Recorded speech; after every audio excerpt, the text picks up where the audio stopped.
Hello, everyone. Welcome back to part 2 of our conversation on blockchain, smart contracts, and NFTs.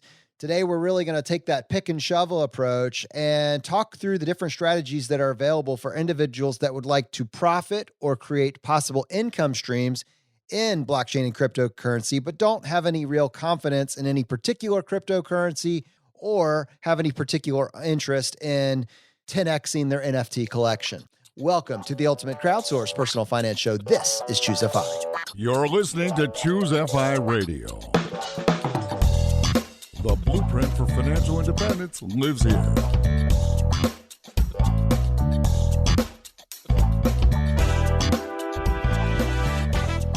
If you're looking to unlock the secrets to financial independence and early retirement, you're in the right place. Stay tuned and join a community of like-minded people who are getting off the hamster wheel and taking control of their lives in the pursuit of financial independence. ChooseFI, your home for financial independence online.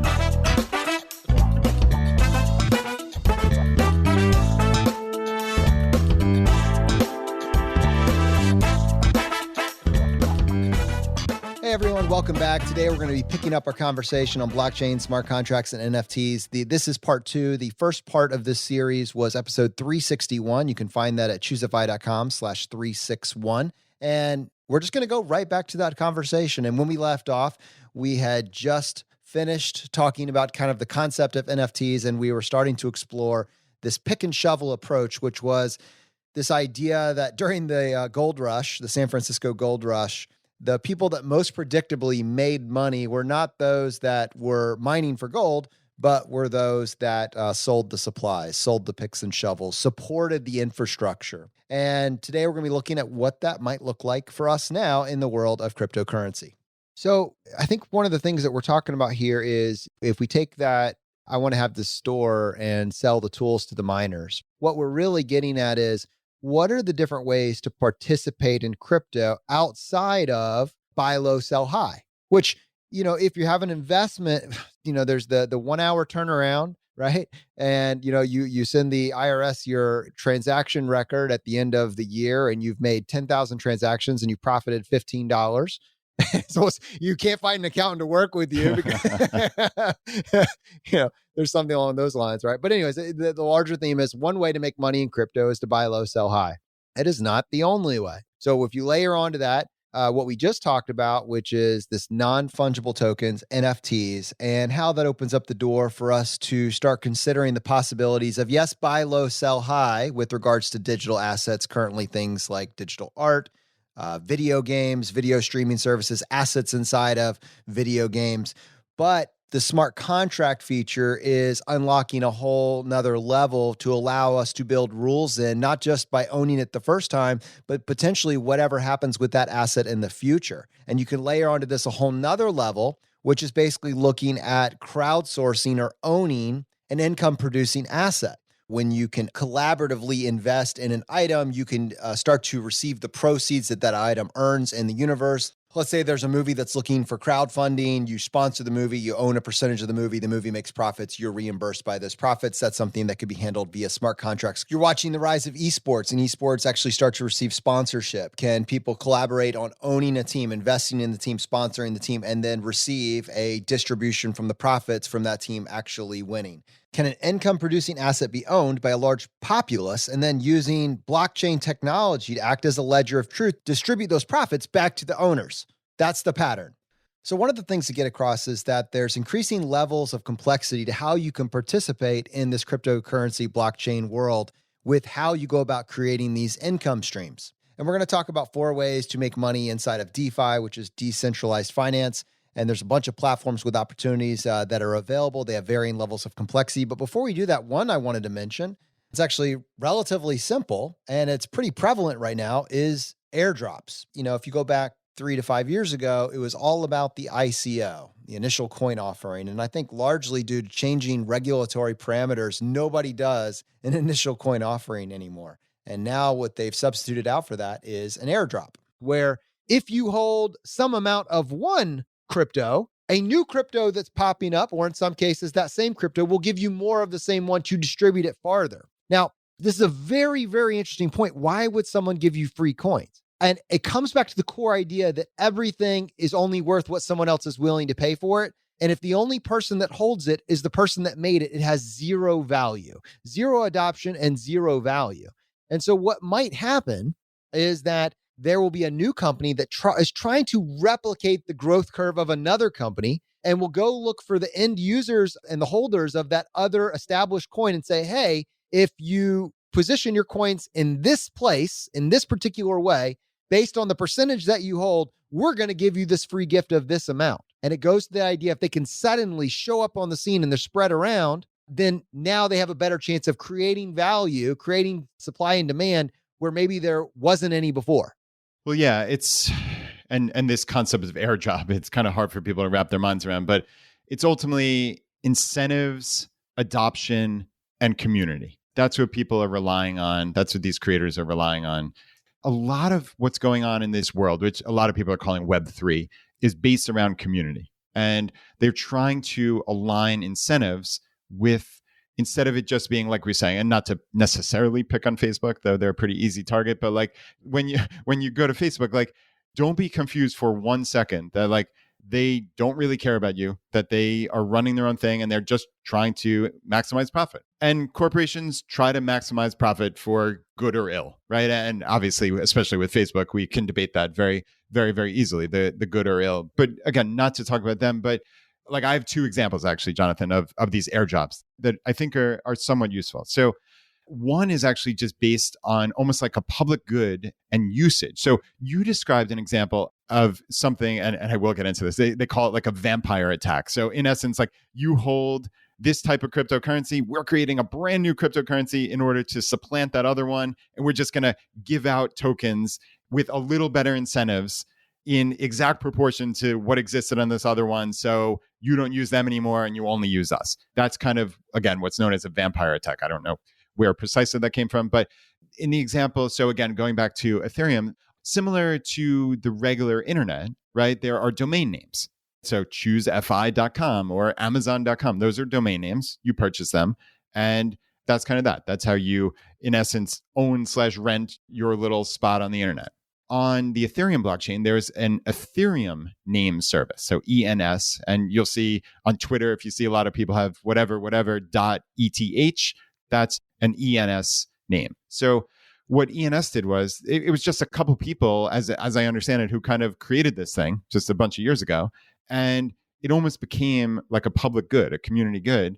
What they actually decided to do was to airdrop, in essence, so give out for free to the owners of existing Ethereum name service names some of the percentage ownership of the entirety of ENS. So if you had, and they came up with a system that theoretically incentivized people who had been in this for a while and had registered the domain names for a long enough time, it's this convoluted, whatever calculation in order to come up with exactly how many tokens you got for free. But I wound up getting, Jonathan, no joke, like $11,000 worth of ENS tokens completely for free.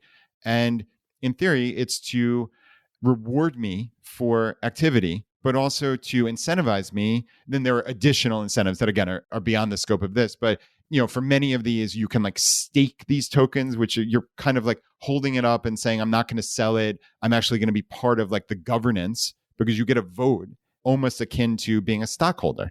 That's the closest way, because of SEC regulations. We can't call it equity. It's nothing like that. But being one of these governance token holders, it's the closest thing to owning stock in a corporation. You have your little vote of what actually occurs with that company or entity, whatever it may be. So that was kind of a cool instance where it wasn't one of those vampire attacks, Jonathan. It was just, okay, we're incentivizing and we're giving you a benefit for being an early adopter on this. So that was kind of cool. But I actually have an example of a way that a company was trying to compete with another platform through one of those vampire attacks, but again, trying to align incentives with the community. And I'm going to spend a couple minutes talking about this because I think it'll be illustrative for our audience of like trying to understand like just the conceptual framework of like how this Web3 works and like what people consider. And again, like with these incentive alignments. So the biggest platform for selling current NFTs is a site called OpenSea. So OpenSea.io. So OpenSea.io. They are like the 800-pound gorilla. I think they have 99% of the market share as of now. But they are a private company. They have VC funding. They've talked about having an IPO. And in this world, in this Web3 world, that kind of like grates on people. It's not with the community ethos. And, this is not me saying this or what my opinion is, but that's just people were kind of up in arms about that when they heard the IPO, as opposed to, hey, we're going to do one of these airdrops. You're going to own a little percentage. We're going to reward you. None of that. So people were kind of ticked off. So what actually happened was another company, another group started a new platform to compete with OpenSea. And what's really cool is because it's a blockchain, Jonathan, every transaction is public record. So they were able to go and just do like, and again, this is beyond my comprehension of how you do this search, but a search of every transaction that ever occurred on OpenSea. They were able to then say, okay, this Ethereum address, which, I have an Ethereum address, this Ethereum address transacted this amount, and we are going to airdrop them a certain number of our tokens, of our governance tokens. Okay. And, they have a whole vesting schedule. They have a number of tokens that will exist, almost again, akin to numbers of shares of this company.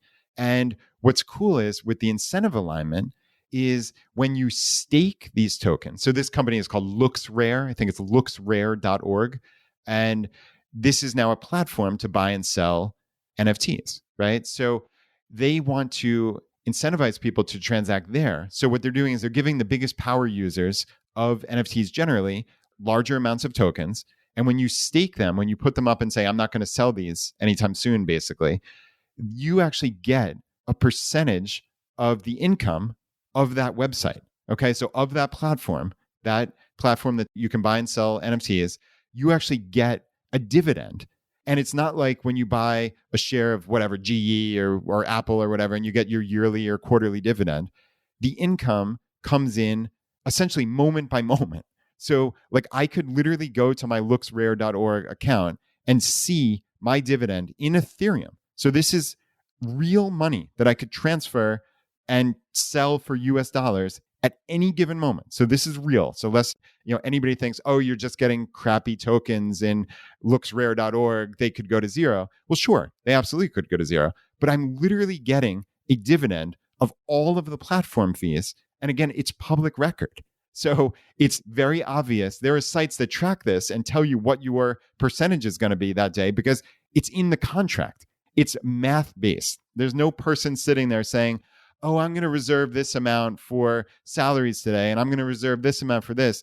It's in a contract, and you get your amount as a dividend. So what's interesting is I got, Jonathan, this free airdrop of like whatever it was, like 1,200 of these tokens, and that has a value. So currently, those are worth about $5 each. So that's $6,000 of free money that, while it's unrealized, so right, that could go to zero, obviously. But as of today, that's worth about $6,000, maybe a little bit more. But I actually get a dividend for all of the activity that occurs on LooksRare.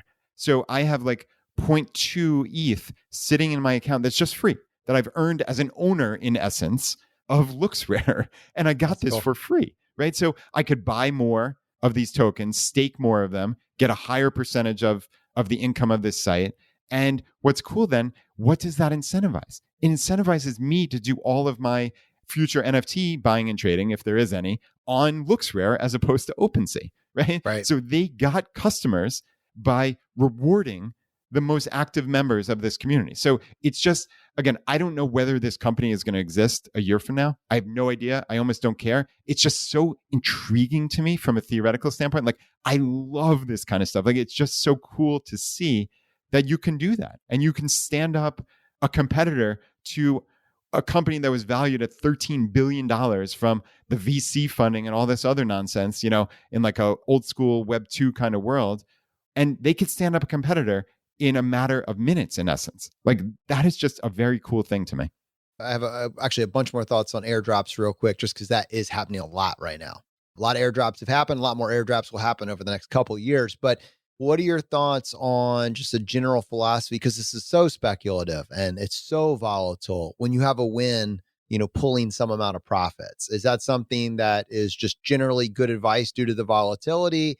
What is your personal strategy on that? Yeah. I mean, I think personally, and I've seen, it's more like the advice giver in me. So I spend a decent bit of time, and you know how much I in past history, have not loved Twitter, but I'm kind of coming around.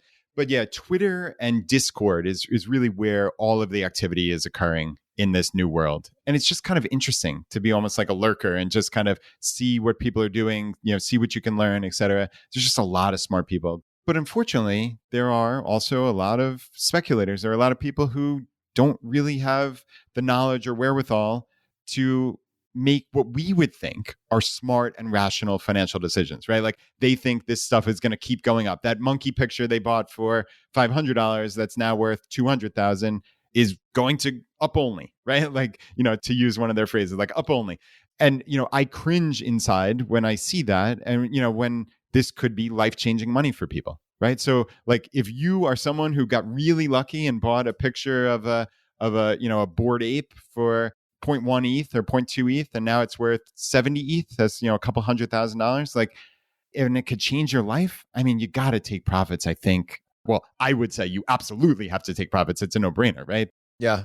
I just think on the one hand, we just said long-term buy and hold investment, but when you're winning massively, disproportionately, like it doesn't even make sense. Don't be a victim of your own success. Yeah. Like say, thank you.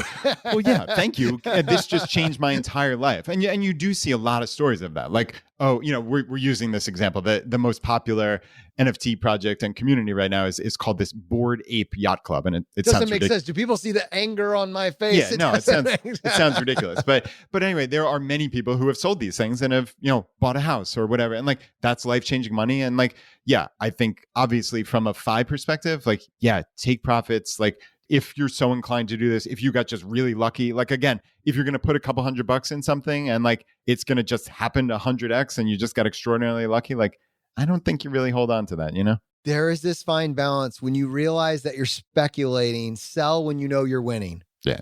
I know some Bitcoin maxis personally, and it makes sense at that point to just, if it goes down, to buy more for you. You're already probably in the profit. Like I'm not personally a huge fan of Bitcoin, but at the same point, like I understand they have a long-term belief about where it's going. Maybe you should still pull some profit, some profit, but that's slightly different than you have a monkey that's 70x'd and like, if it went away tomorrow, nobody would miss it. You would right click save as what it used to look like and you'd be good to go.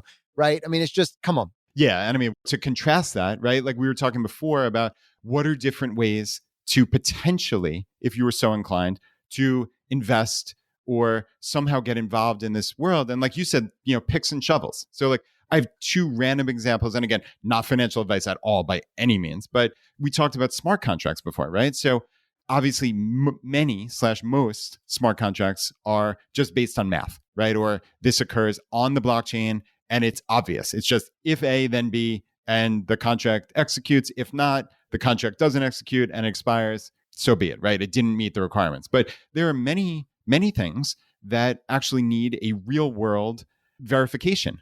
And like that could mean, like I actually heard Mark Cuban talking about this. So Mark Cuban, the billionaire owner of the Dallas Mavs, and he was talking about like just random future use cases for potential smart contracts and like how that might impact things like insurance in ways where he never could have seen it before. Like he might be able to insure ticket sales to his Mavs games. And if there was like snow, if there were X number of inches of snow and he bought an insurance policy, then he would get reimbursed for X amount. And, the exact example doesn't matter. This is illustrative enough. But okay, how do you verify that, right? In most cases, in the real world, you would need, again, some lawyer or some notary or somebody to figure it out. But what's cool is in this blockchain world, especially, again, on the Ethereum blockchain, there's a company called Chainlink. And I'm just reading here.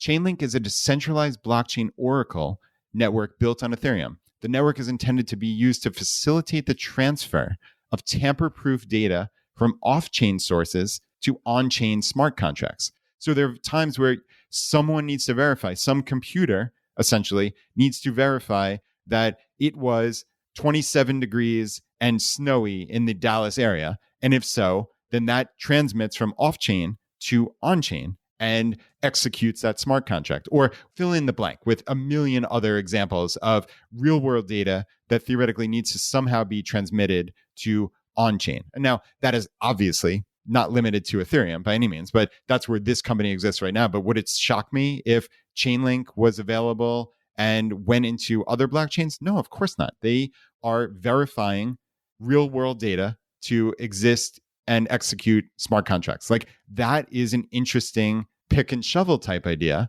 that you could be completely blockchain agnostic as to which blockchain is going to win. If you see a company, and right now this is not the case, but you see a company like this Chainlink move on to, hey, we can transact with every blockchain, then you might say, okay, do I think blockchain in general is going to be of interest 5 or 10 years from now? And do I think there's a real world instance where these smart contracts are going to happen? Then yes, a company, an Oracle like that, they're using Oracle in the sense of like the arbiter of truth, in the sense that they're verifying things. And I mean, that kind of makes sense to me. Again, that's not anything I've put money into, but at least it makes sense to me. Yeah. And Brad, I think by mentioning oracles, you've really set us up perfectly to talk about helping to build the rails of this relatively new asset class, but this asset class that has literally trillions of dollars flowing into it. And if you're thinking about this right now, you're really at the ground floor.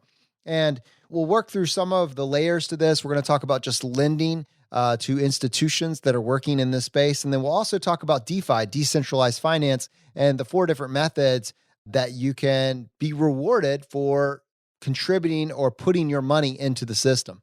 So what are options? Well, one, we can take our currency and we can loan it to an institution that handles lending. There's a couple that come to mind, but these aren't the only ones. BlockFi and Gemini. They're going to make money basically taking your fiat cash, and they'll loan it to traders and investment funds that are closing arbitrage gaps. The price on one exchange is at, price A. The price on a different exchange is at price B, which is much lower. They see the opportunity, but they need to buy it at one and sell it at the other. They can make a quick profit. And in terms of interest rates, the interest rates will range anywhere from 5 to 10%. And of course, with both of these, just as a reminder, neither of these are FDIC insured. So the next thing that we should spend just a couple minutes talking about is decentralized finance. Now, it's taking a bunch of different forms and it's available on a bunch of different platforms. We'll talk about 1 or 2 of them. But basically, the idea is, what if we could cut out the banks entirely? What if all of the revenue that's currently being soaked up by banks could actually be soaked up by the owners, the crowdsource owners of the DeFi platform, which would be you if you're invested in the platform? Would you be able to eliminate the fees that banks and other financial companies charge for? Would you be able to have your assets in your own secure digital wallet where you don't need permission from your bank to send it or to make a purchase or have withdrawal limits or et cetera? You can use it at any time, anywhere without any pre-approval, and you'll be able to transfer those funds within seconds. A lot of opportunities, but the space is very fledgling and there's a lot of platforms popping up. So quick summary, the 4 different ways that people make money or attempt to make money in DeFi, and they are staking, becoming a liquidity provider, yield farming, and lending. Now, of all of these, staking is probably the lowest risk. And staking is the process in which you take these tokens, this cryptocurrency that you have, you lock it into a smart contract, and in exchange, you earn more of the same token in return. Methods 2 and 3 are very interesting, and they also have a similar risk profile. And so method 2 is becoming a liquidity provider. And the key here is, in many cases, you are actually taking 2 different coins. So maybe a stable coin like Tether or USDC, and you're pairing that with a more volatile coin, and you're creating a liquidity pool token, which you're then providing to a decentralized exchange. So in the case of becoming a liquidity provider, an exchange, and there are many of them, we could use one like Uniswap as an example. They are providing their decentralized exchange that are allowing people to swap from one pair to another. For that service that they're providing, they're actually able to extract a fee. I think it's a 0.3% fee on all transactions that are processed. And they distribute that fee back to the owners, the holders of those liquidity pool tokens. So the amount that you're able to recoup will be the amount of liquidity pool tokens that you have contributed in proportion to that of the entire pool. So you can just basically, by providing liquidity, you can make a fee. And then when you get to yield farming, you're actually taking advantage of liquidity provider bonuses that are provided in a specific token for contributing to a specific pool during a specific time. So the key here, it get a little complicated, but you can do either of them. And if you can do one, it's not going to be too difficult to do the other. But the thing that you need to be aware of is that while you can enter and exit a liquidity pool anytime, so whether you're talking about becoming a liquidity provider or you're talking about yield farming, especially with yield farming, you can exit at any time. The way that you lose money, even though you're making potentially a great return, is one, a rug pull from maybe a DeFi platform that's a little bit sketchier, a little bit newer, where the devs are just trying to pull the liquidity out. And then number two, the way that you could lose money would be something called impermanent loss. And it's really something you should be aware of before you get involved, which means that if you are contributing liquidity to a liquidity pool token to do yield farming, et cetera, and you do that in a very volatile period of time, and then you suddenly get nervous and you back out, the amount of fees that you've been able to earn will not outperform the amount of impermanent loss that you've occurred. Yeah, I know it's a lot there, but the key there is, if you're doing staking, you don't really have to worry about that. If you're becoming a liquidity provider or you're doing yield farming, you just need to be aware of what those are and how you would incur it. Now, the fourth method, and the one we'll spend another minute on, is one called lending, is actually being a lender for people that are trying to borrow money. And as a perfect example, we'll talk about one called the Anchor Protocol right now. It's currently offering a 20% return, a 20% APY. And with the Anchor Protocol, you contribute money into their system, and you need to convert from your US dollars into their stable coin, which is called Terra. It's a stable coin. It's pegged to the dollar, UST, and they will pay you a 20% return, and they pay you that out in Terra, which you could then convert back into dollars if you ever wanted to cash out. And the way that you make this yield is that individuals on this platform that are borrowing the Terra, in this case, the UST that you're loaning, are providing Luna, another coin, on the platform as collateral. And so the Luna that's acting as collateral is actually earning staking rewards, and that is generating a massive portion of those returns. And the key here is, Brad, to your point, whether you're talking about oracles, you're talking about delegation, you're talking about stability pools, you're talking about staking, you don't just have to buy low and sell high. Right. But you're probably going to start with buying a token or a cryptocurrency of choice to figure out what your options actually are. Yeah. No, I agree. And I think a lot of this, again, especially with like the picks and shovels or maybe these governance tokens, and I'll give another example here in a minute. Like if you can do it with some type of like FI principle or business principle or business understanding as opposed to pure speculation, if you can use actual fundamentals and make some type of case, okay, then maybe we go back to, again, what Brian Feraldi said of there might be an asymmetric bet here, potentially, right? If you're investing 10, 20, 50% of your life savings, probably a bad idea. But if you're really researching this and looking into a particular company and you think, oh, wow, like this might actually make a significant dent in the world, like, okay, could you say, I'm going to put a couple $100 or a couple $1,000 in there? I could see that. But let's not fool ourselves for any second. Like you might go into this with fundamentals and it could still go to zero, right? But like to me, at least, that's better. Just like any company can go to zero, right? Like, I mean, in theory, Amazon could go to zero. It's not going to happen. But like we see plenty of companies that were in the S&P 500 a decade ago that don't exist anymore. Companies fail, and that's fine.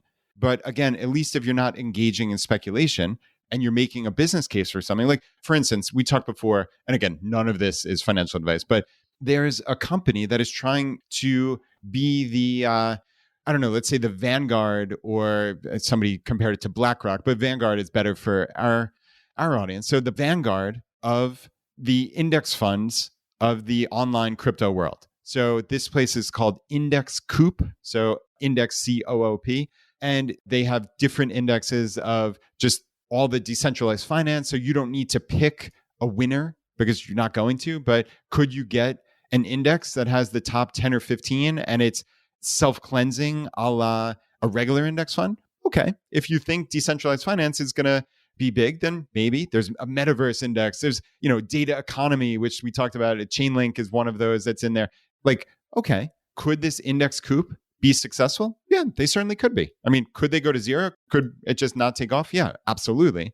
But if you look at that and said, all right, their governance token, which according to their website, like you could potentially share in the revenues because, again, they get an expense ratio on the purchase of these index funds. It's not like 0.04 like in Vanguard. I think it's, closer to 1% or thereabouts. But as a holder of this token, of this governance token index, you can potentially, if all of the governance token holders decide, if it gets voted up, there might be dividends of all of the revenue that comes in. So if you say, okay, this might be a successful company, this might be worth buying whatever, a couple hundred tokens at $10 each as a bet on the success of this. I mean, I think that's reasonable. All the while knowing it could go to zero. They might just not be a success, just like any other company. But again, it's not pure speculation. Like for me, I'd rather buy something that has a potential upside of being a real world-changing item. Hey, this is Andrew from the ChooseFI team. Hope you're enjoying the show. We're going to get right back to it after these quick messages.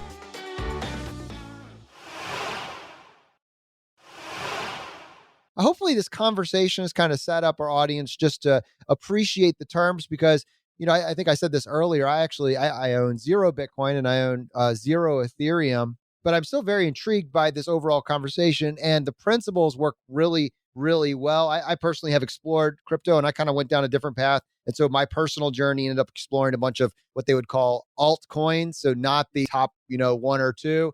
And then maybe some that are a little bit higher up, but by no means have the premium of Bitcoin and Ethereum. I've spent a lot of time in the XRP ecosystem, and there's been some spin-off programs from that have started to work on smart contracts called the Flare Network. It's the same principles. They're not one-to-one. Brad mentioned some other ones that are in there, like Cardano and Solana. These are ones that have a lot of prestige around them as well.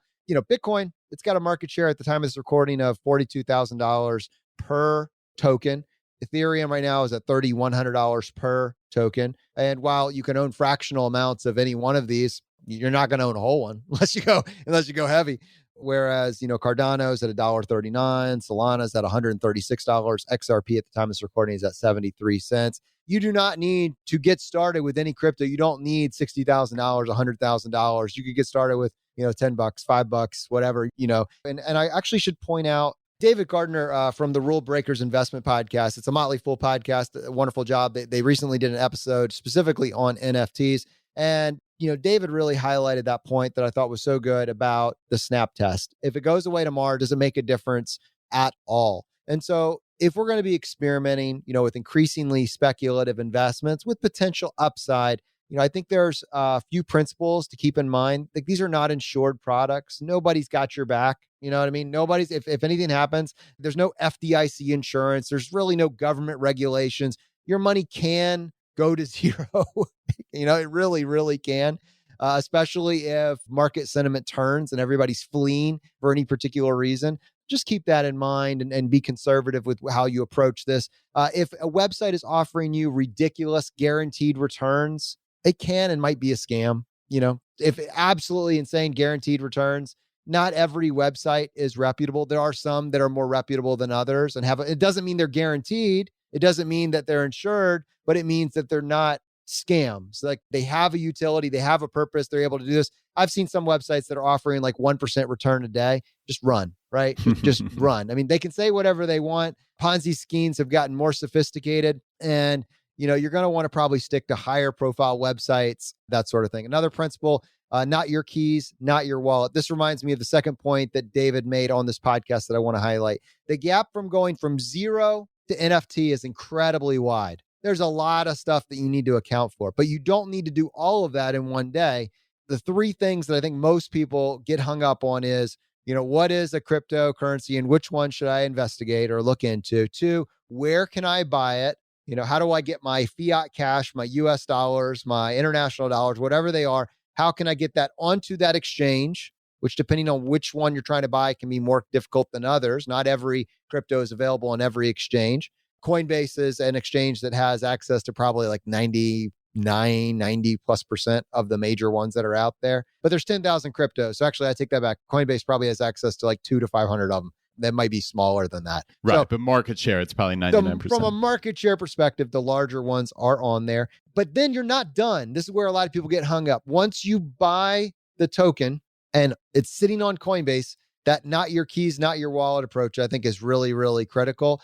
The next step is to find a wallet to store your token on. Now, Coinbase will store it, and it's a pretty decent option as far as they go, as opposed to some of the other smaller exchanges. I still think that principle of get your own wallet set up, and it's not a leather wallet that you get at Target. It's a digital app, another one, and it's kind of a pain in the butt. Those are the 3 big steps. Like, get there, get that. So you get your money onto the exchange, you buy whatever it is that you want to buy, and then after the settlement period, you draw that back onto a wallet that you've set up. And you can YouTube or Google all of these questions. How do I get a cryptocurrency wallet? How do I move my coin of my choice onto XYZ? Each of these are individual questions. Solve those 3. And then you can figure out how you want to do the rest. Do you want to take your token that you decided to get and try to squeeze some juice out of it in terms of putting it to work and having it earn income for you? Do you want to start looking into getting some sort of NFT or investing in some sort of NFT project? All of that is like a nice add-on, and it's relatively simple from if you solve those first 3. Yeah, Jonathan, you hit on something just huge here with this security. I mean, this is the wild, wild west, and there are a lot of scammers. Okay. So I've seen plenty of people, even people who purport to be pretty sophisticated, just getting caught up in basically social engineering scams. Like they get DM'd on Twitter or on Discord, and the person befriends them and yada, yada, yada. They send them a link, and it's a malicious link, and they can essentially drain everything that other person has. So, I mean, I've seen that countless times, with people losing hundreds of thousands of dollars and more. I mean, Brad, pair that with all the social media hacking that's going to imagine you get a link from your best friend who you've had conversations with about crypto on Facebook, and there's a link to how they just set up this account. Like, it's your trusted friend. They sent you a great opportunity. You've been talking about it, and suddenly you click on it, and suddenly you've been compromised. Like, this is the reality of the world we live in. Yeah, it really is. And I mean, like you were alluding to, there's nobody coming to save you. That's what a lot of people talk about. The positive of this is like, it's you're self-sovereign and you control it all, and, you know, not your keys, not your coin. And I mean, that, like, there is a lot of value to that like, you control this. But for a lot of people who aren't 100% locked down on security, that is very, very risky. Any link you click could potentially be everything. I've seen people literally not even realize that their wallet had like a QR code, and they did a screen share with somebody, and that person grabbed the QR code and snagged everything from their wallet. It was gone. Like, so this stuff, you have to be cautious at every given moment. Like, I think, Jonathan, you'd probably be shocked at like the level of security. Well, maybe not the level of security that I've gone to with this, but I still, even though I think I've been as close to 100% safe as a human could possibly be, I still wake up and log in and breathe a sigh of relief when I see my stuff still sitting there. So like, that's how it is. And I think this can be really daunting. Like, for somebody who is interested just in like getting their feet wet, like just that very first step of going to Coinbase or going to Gemini, which are 2 of the biggest, most reputable exchanges, and just like signing up. You know, you have to put in your personal information, just like when you sign up for a Vanguard or Fidelity,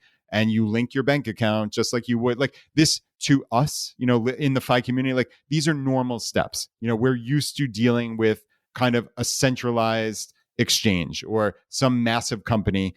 And, you know, you set up that link, you send some cash over, and like you said, Jonathan, you can buy Bitcoin or Ethereum or whatever, Solana or XRP, whatever it is you want in one of those companies, and you could just leave it there. You could buy $100, you pay your tiny little 1% fee or whatever it is, which I guess is, you know, 25 times what you'd pay at Vanguard, but beside the point.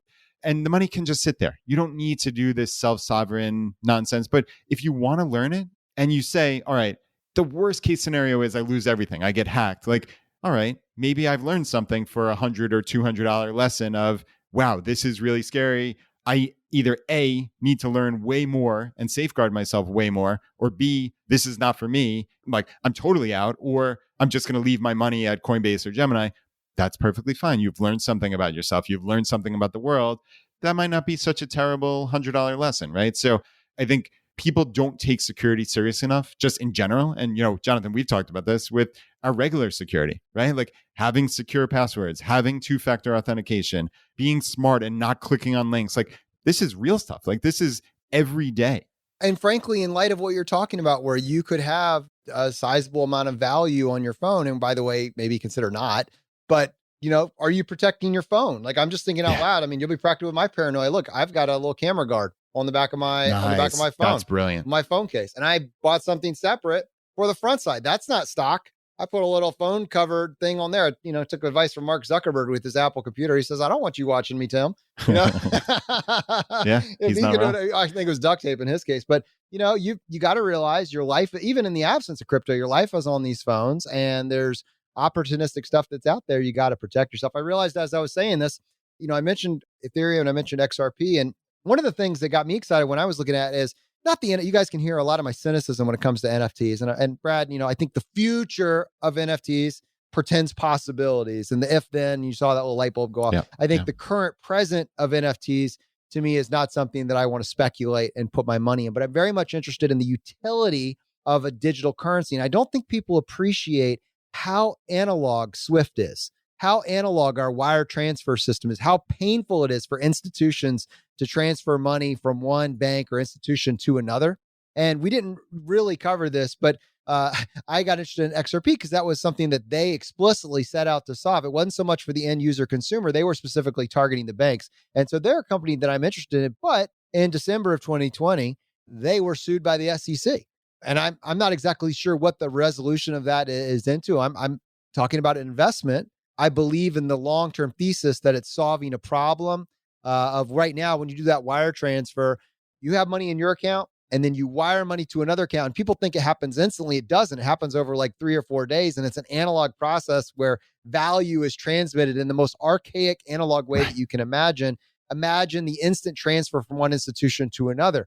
Now, it's in the middle of an SEC lawsuit. And actually, because of that, you cannot buy XRP on Coinbase or many exchanges. In fact, I think the only exchange that you can even find it at this point in time is inside the US is Uphold, although it's available outside the US. But I just want to point out to you, there's no guarantee on how that turns out with the SEC. A lot of XRP's future is probably dependent on what happens with that SEC lawsuit. Everything is up in the air.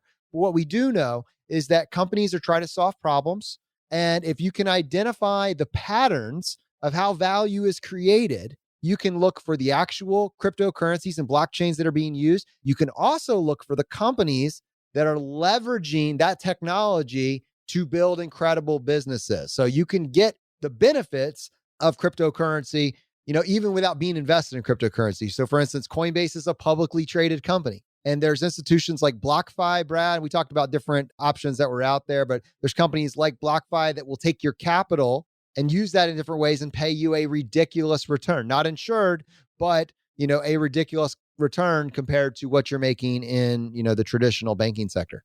Yeah, well, certainly that is true with companies like BlockFi, and I suspect maybe we could get the founder on at some point in the future to really just understand what their business model is. But yeah, I mean, you can put US dollars in, and like you said, it's not FDIC insured, but you could get a 8 to 9% return on that, which is obviously pretty darn good. It certainly beats the 0.01% you're going to get at your global bank down the street. So obviously a lot more risk, but potentially return, just like anything, right? There's always a continuum, risk return. But like you were saying, and I know nothing, frankly, about XRP other than we've kind of joked that I guess you talk about the people that follow something, they don't have the best reputation, let's say, right? But I can't speak to that. I have no idea what you're talking about. The XRP army. So, they have a terrible reputation, let's say. But Jonathan, in your research, and when you explained this to me, I'm like, oh, that makes sense. Like I knew you weren't going to this as a crazy person. You were going into this as like, you've done some research. And when you explained it to me and you said, all right, I believe based on the research that I've done that this cryptocurrency has a potential to replace this archaic SWIFT system, which evidently is how money transacts in the existing global banking structure. And, using that as a thought process, okay, that makes some sense. Like that was your thesis and you're going to see how it plays out. So that makes perfect sense to me. But right, like if it was just a pure speculation of, oh, I like these people in the recesses of the cryptocurrency Twitter, they're interesting. Like, you could do that if you wanted, but again, I have no idea what you're talking about. No, but I think this is why I actually have so much sympathy, although I've come to different conclusions for quote unquote Bitcoin maxis. Bitcoin maxis have a belief system that over time, Bitcoin will go up and to the right. If they hold on long enough due to scarcity and store value principles and, I guess adoption, Bitcoin is going to go. And I've come to different conclusions and I think they're wrong, which is why, and I'm not guaranteed to be right, but both of us Bitcoin maxis and me, I guess, as someone that kind of thinks that XRP is solving a problem, are invested in a project long term and to some degree are immune from the short term volatility because it doesn't, like, that's someone that's basing their purchasing and buying decisions on what's happening in the here and now, as opposed to, what solutions are being solved. And while I'm not recommending Bitcoin and I'm not recommending XRP, I'm saying if you went into crypto universe with that mindset of, I'm going to learn, I'm going to explore, and I'm going to come to some sort of conclusion and investing thesis around that or strategy around that with whatever it is. And I'm talking about you now talking with your kid, right? Like, you're coming up with a combination. They want to test it. They want to do this. Prove out the thesis. What is the thesis? What is the investing statement? What would cause you to abandon course? What are you looking at? Does it make sense? Can you communicate? And if you lose, you've learned a lot from it. And if you win, you've learned a lot from it, but it's not involved with what happens over the next hour or the next 2 hours or over the next week. It's like using the trajectory over a longer period of time to build out what that thesis is and where you're going to go with it in the future. Right. And that's really it. Like, What's the conversation? Well, right. I agree. And also think about real world use cases. Like you said about payments, right? So for instance, I don't know, this is the first time we're saying this publicly, but your wife, Danny, is creating a children's book through ChooseFI Publishing. And we hired an illustrator for the book. And I believe she was in either New Zealand or Zimbabwe. It was Zimbabwe. Okay. And getting this illustrator paid was extraordinarily difficult. I had to spend a couple hours researching, like, can I send a wire payment? Can I do this? Can I do that? And my kind of annoyed reflexive response was, if we were able to, and she had an Ethereum address, I could send her ETH in 5 seconds. And this could be done. It would be authenticated and we'd be done. And I would have just saved an hour and 59 minutes and 55 seconds of my life. Right. Yep. And that is really, in essence, you could have done that on essentially any blockchain. But like, that again is the one that I know. It just, there is a real world problem. And I had a solution at hand, but because of like regulation, like we you can't exactly deduct a payment made in Ethereum, et cetera, et cetera. But like, there is a real world problem. And I had the solution. And that was just like a very cool instance of like, okay, I see this. And that's, Jonathan, why I see, again, with this NFT stuff, like as David Gardner said on that episode, like the most successful NFTs 5 years from now probably don't exist today. And we probably can't even envision what they exist today. But like, would I be shocked if all college graduation certificates, our diplomas, if those were verifiable NFTs as opposed to something that somebody could forge, right? Anything that's forgeable. Like, would it be shocking to me if marriage certificates, if birth certificates, if voting records, if like things that we're worried about people doing nefarious things with, like, would it shock me if we came up with some way to authenticate that on a blockchain?